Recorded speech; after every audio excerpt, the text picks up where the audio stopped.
آج کی ویڈیو میں ہم بات کریں گے ایک ایسے شہر کی جو کہ نہ صرف مسلمانوں کے لیے ہی مقدس ہے بلکہ یہودی اور مسیحی عقائد کے لیے بھی اتنا ہی معتبر ہے۔ میں ہوں آپ کا ہوسٹ حنین بن عمران اور تاریخ کے اس سفر میں آپ کو خوش آمدید کہتا ہوں۔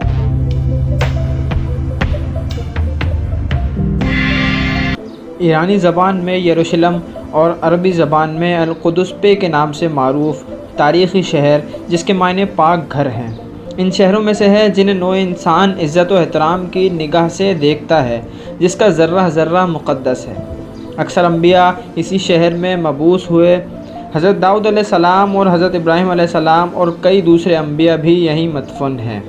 بیت المقدس کئی بار تخت و تاراج ہوا ہے۔ یہاں کی آبادیوں کو کئی بار زبردستی جلا وطن کیا گیا ہے اور اس کی گلیوں میں ان گنت جنگیں لڑی جا چکی ہیں۔ یہ دنیا کا واحد وہ شہر ہے جسے یہودی، مسیحی اور مسلمان تینوں عقیدوں کے لوگ مقدس و معتبر مانتے ہیں۔ یہودیوں کا عقیدہ ہے کہ یہی وہ جگہ ہے جہاں سے دنیا کی تخلیق ہوئی، یہیں حضرت ابراہیم علیہ السلام نے اپنے بیٹے حضرت اسحاق کی قربانی کی تیاری کی۔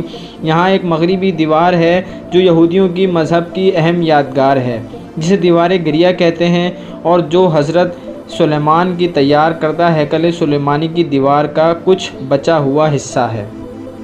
جبکہ عیسائی کہتے ہیں کہ حضرت عیسیٰ علیہ السلام کی جائے پیدائش بیت الحم یہیں واقع ہے اور حضرت عیسیٰ علیہ السلام کو صلیب پر یہیں سے پہنچایا گیا، اور ان سب کا مقدس کلیہ چرچ عبد الہولی سپیکل یہیں واقع ہے۔ جبکہ مسلمانوں کے اعتقاد کے مطابق حضرت محمد صلی اللہ علیہ وسلم ہجرت کے بعد 17 ماہ تک، کچھ روایتوں میں 17 دنوں تک اسی طرف رخ کر کے نماز پڑھاتے رہے۔ جب آپ صلی اللہ علیہ وسلم معراج پر گئے تو معراج پر جانے سے قبل اسی شہر میں واقع مسجد یعنی مسجد اقصیٰ میں آپ صلی اللہ تعالیٰ علیہ وسلم نے تمام نبیوں کی امامت کروائی۔ یہی وجہ ہے کہ مسلمانوں اور مسیحی 1000 برس تک اس شہر میں قبضے کے لیے آپس میں برسر پیکار رہے ہیں۔ ماہرین آثار قدیمہ کے مطابق 7000 سال قبل بیت المقدس میں آبادی موجود تھی۔ اس طرح یہ دنیا کے قدیم ترین شہروں میں سے ایک ہے۔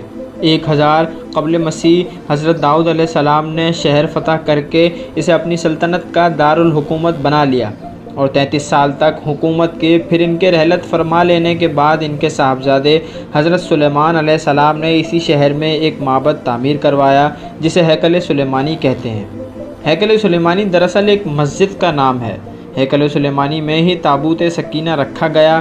تابوت سکینہ شمشاد کی لکڑی کا بنا ایک صندوق ہے جس میں حضرت موسیٰ علیہ السلام کا عصا مبارک اور جوتیاں ہیں، جبکہ حضرت ہارون علیہ السلام کا امامہ اور حضرت سلیمان علیہ السلام کی انگوٹھی، توریت کی تختیوں کے چند ٹکڑے، کچھ من و سلوہ اور انبیاء کرام کے کچھ سامان وغیرہ موجود تھے۔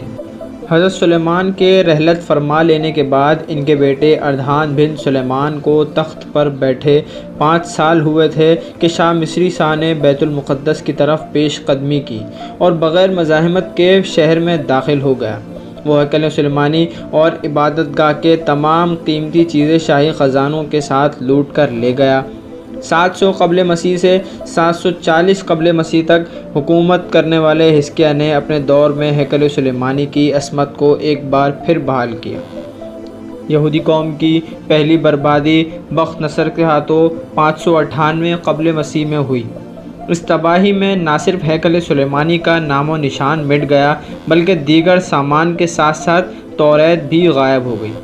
بخت نصر کے حملے کے بعد تابوت سکینہ ایسا غائب ہوا کہ آج تک اس کا سراغ نہیں لگایا جا سکا۔ 539 قبل مسیح میں ایران کے پہلے بسرا سائرس اعظم نے بابر کو فتح کیا تو اس نے یہودیوں کو ان کے اپنے وطن واپس جانے کی اجازت دے دی۔ چنانچہ یہودی بیت المقدس واپس آئے تو انہوں نے ہیکل سلیمانی کو دوبارہ تعمیر کیا۔ 63 قبل مسیح میں رومی جنرل نے ہیکل کو دوبارہ تباہ کر دیا، لیکن ہیرود اعظم کے دور میں ہیکل سلیمانی کو از سر نو تعمیر کرایا گیا۔ 70 عیسوی میں رومی شہنشاہ کیورتس نے شہر میں داخل ہوا۔ رومی سپاہی یہودیوں کا تعاقب کرتے ہوئے ہیکل کے اندرونی صحن میں داخل ہوئے تو ایک یہودی نے جلتی ہوئی مشعل ہیکل کے اندر پھینک دی، جس سے ہیکل میں آگ بھڑک اٹھی اور یہ جل کر راکھ ہو گیا۔ اس مرتبہ ہیکل کی تباہی خود یہودیوں کے ہاتھوں ہوئی۔ 135 عیسوی میں جب دوبارہ ہیکل تیار ہوا تو رومیوں نے اسے گرا کر اس کی جگہ ہل چلا دیے۔ 136 عیسوی میں رومی شہنشاہ ایڈریل نے اسے دوبارہ آباد کیا اور شہر کا نام پہلے ایلیا پھر کیسٹلین قرار دیا۔ اس بات کو فرنگی اور ماہرین آثار قدیمہ بھی تسلیم کرتے ہیں کہ ہیرود کا تعمیر کردہ ہیکل تباہ ہو جانے کے بعد صدیوں تک اس جگہ پر ملبہ اور غلاظت کا ڈھیر پڑا رہا اور یہودیوں سے نفرت کے بنا پر لوگ کچرا اور کوڑا کرکٹ اسی جگہ پر پھینکتے تھے۔ 638 عیسوی میں مسلمانوں کے دوسرے خلیفہ حضرت عمر رضی اللہ تعالیٰ عنہ کے دور میں مسلمانوں نے بازنطینوں کو شکست دے کر بیت المقدس فتح کیا۔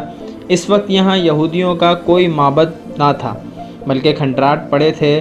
حضرت عمر رضی اللہ تعالیٰ عنہ کے حکم سے ان کھنڈرات پر مسجد کی تعمیر ہوئی۔ مسجد اقصیٰ کے قریب ہونے کی وجہ سے یہی مسجد بعد میں مسجد اقصیٰ کہلائی۔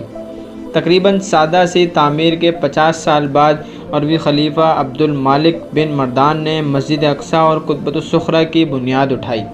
یہ خلیفہ صرف قبۃ الصخرہ کی تعمیر ہی مکمل کر سکے۔ عربی میں قطبہ کا مطلب گنبد اور صخرہ کا مطلب چٹان ہے۔ عیسائی اور یہودی قطبۃ صخرہ کو ڈوم آف دی راک یعنی پتھر کا گنبد کہتے ہیں۔ یہودی عقیدے کے مطابق اس چٹان پر حضرت ابراہیم علیہ السلام نے اپنے بیٹے حضرت اسحاق علیہ السلام کی قربانی دی۔ ایک اور یہودی عقیدے کے مطابق اس چٹان پر حضرت سلیمان علیہ السلام نے ہیکل تعمیر کیا تھا، لیکن یہودی کبھی بھی بذریعہ دلیل یہ بات ثابت نہ کر سکے کہ ہیکل سلیمانی یہیں تعمیر ہوا تھا۔